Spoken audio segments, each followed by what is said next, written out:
Bonjour à tous et à toutes, c'est Isawat. Alors, dans le contexte actuel, un petit peu particulier, euh, j'ai eu envie de vous faire un tirage lui aussi un petit peu particulier. Là, visiblement, on nous demande un temps de pause, un temps de réflexion face à nous-mêmes, un temps qui nous sorte de la consommation, qui nous sorte de l'agitation, euh, excepté malheureusement pour le personnel soignant, bien sûr, une petite pensée pour eux. Mais globalement, on nous propose un temps de recul, de prise de recul sur les choses et de retour à nous-mêmes, sans doute. Voilà. Donc j'ai eu envie de vous faire ce petit tirage. J'espère que je vais arriver à le mettre en ligne parce que chez moi, Internet, alors déjà habituellement, pour mettre les vidéos en ligne, je suis un petit peu obligée de pédaler. Mais là, j'imagine que tout le monde est sur Internet et du coup, ça rame vraiment très très fort. Donc j'espère que j'arriverai à le mettre en ligne. Je vais essayer de faire quelque chose d'assez court du coup. Voilà. Mais j'avais envie donc de contact avec vous déjà, tout simplement. Et puis de demander au guide eh bien, des pistes de réflexion. De quelle manière pouvons-nous mettre à profit ce temps de pause, ce temps de calme, sur quoi voilà, devons-nous réfléchir, travailler pendant ce laps de temps. Donc voilà, j'avais battu les cartes comme d'habitude, donc je vais utiliser mon oracle habituel. Par contre, ne vous étonnez pas si je, je lis certaines cartes d'une manière un petit peu différente que d'habitude. Voilà. Donc, je vais leur demander des pistes de réflexion. Sur quoi devons-nous nous pencher particulièrement pendant ce temps qui nous est offert, ce temps de retrait qui nous est offert. Donc, j'ai une carte qui est tombée. Le job. Donc déjà, j'imagine que certaines personnes sont appelées à faire le point. Alors voilà, j'ai autre chose qui a sauté. Vous voyez, ça se passe pas comme d'habitude déjà.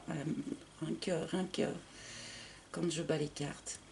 Donc certains, visiblement, sont appelés à réfléchir sur la manière dont ils gagnent leur vie.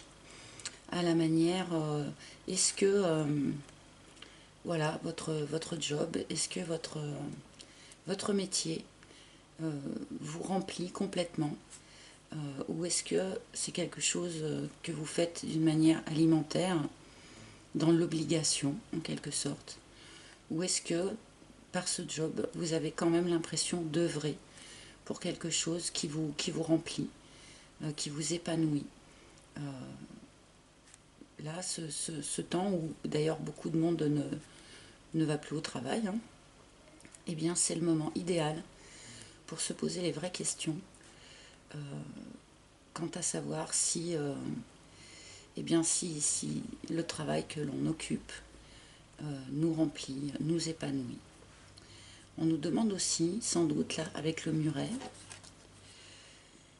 d'essayer de réfléchir à ce qui représente pour nous, dans notre vie quotidienne, ce qui représente des blocages.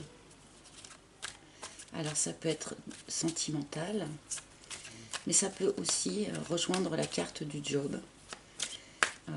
Est-ce que certains qui en fait se retrouvent bloqués dans une occupation, dans un emploi qui ne les satisfait pas, ne devraient pas réfléchir un petit peu, profiter de ce temps pour faire le point là-dessus, savoir si le jeu en vaut la chandelle par exemple.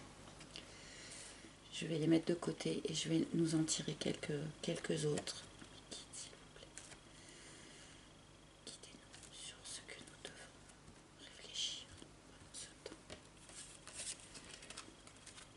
le sécateur.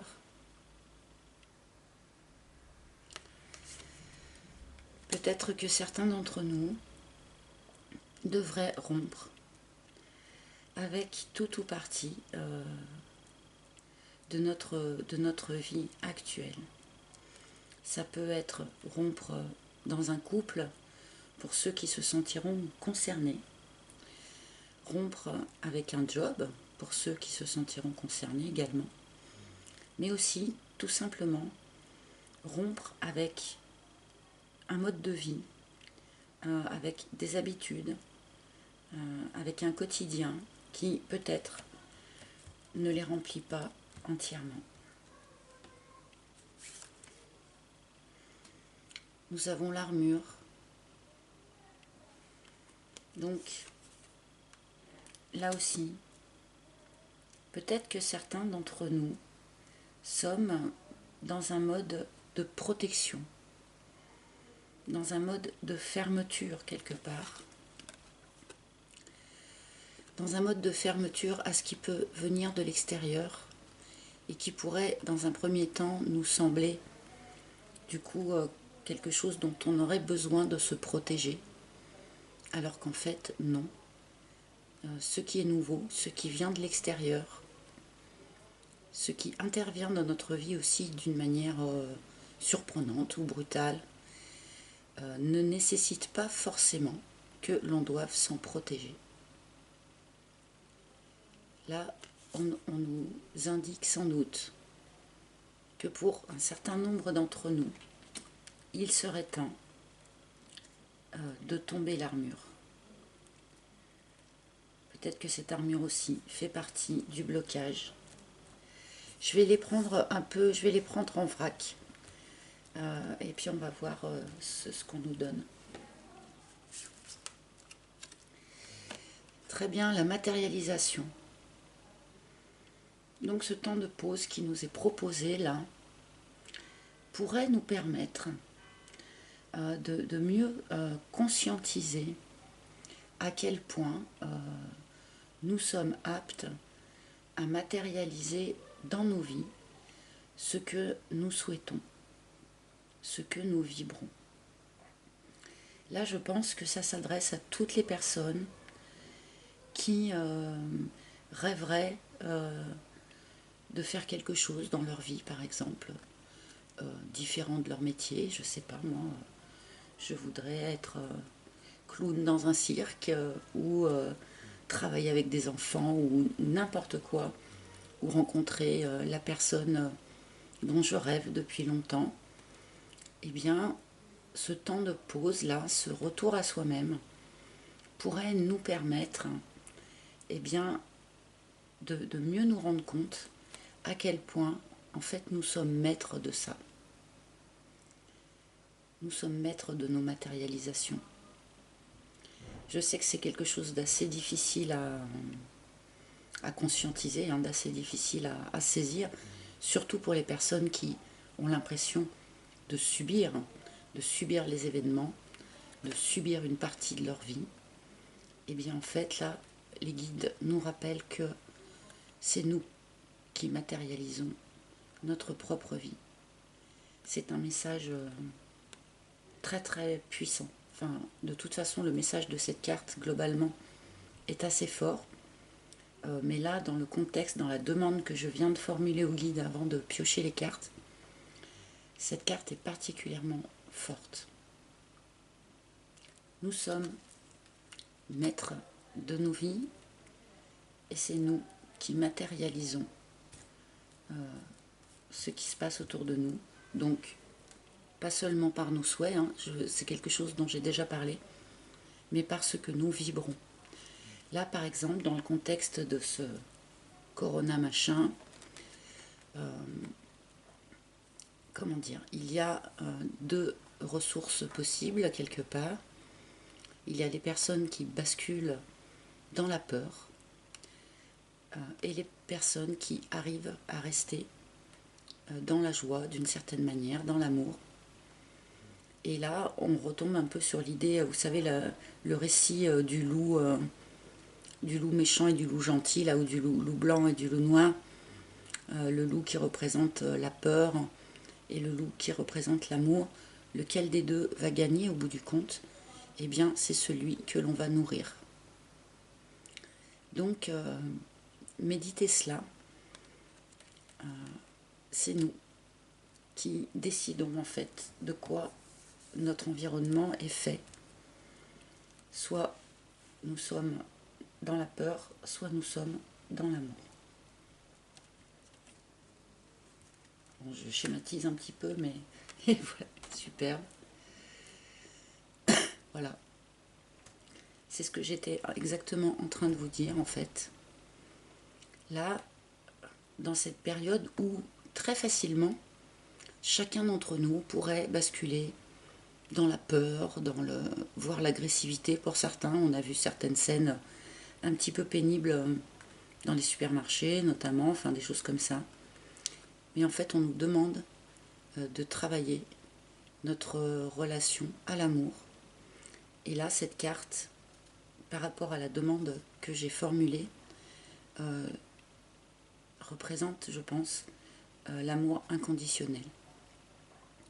On nous demande de nous reconnecter à cet amour inconditionnel qui pourrait permettre à l'humanité, soyons clairs, de changer de paradigme, de changer de mode de fonctionnement, de sortir de la peur, de la haine, pour se reconnecter à l'amour véritable. Voilà les amis, j'avais juste envie de vous faire un petit message comme ça, rapidement. Je voulais vous saluer aussi parce que vous devez tous être un peu dans la même situation que moi, pas forcément évidente. Je salue aussi toutes les personnes avec qui j'ai eu du coup des contacts un petit peu privilégiés ces derniers temps, des échanges un petit peu privilégiés. Leïla, bien sûr, Valentine, Gifty de Madagascar, et puis Marlène, par exemple, du village d'à côté de chez moi. Voilà, je voulais vous saluer tous, en fait. Je vais essayer de faire les tirages sentimentaux normalement, là, à la fin du mois de mars, en sachant que faire les tirages en soi, ça va pas être le problème. Le problème, ça va être de les mettre en ligne. J'espère que j'y arriverai. Ne soyez pas étonnés si tout ça prend un petit peu de retard. Voilà les amis, je vous remercie de m'avoir écouté pour ce mini message de mise en quarantaine. Je vous embrasse tous puisque virtuellement nous avons encore le droit de le faire. Et je vous dis à très très bientôt. Ciao ciao.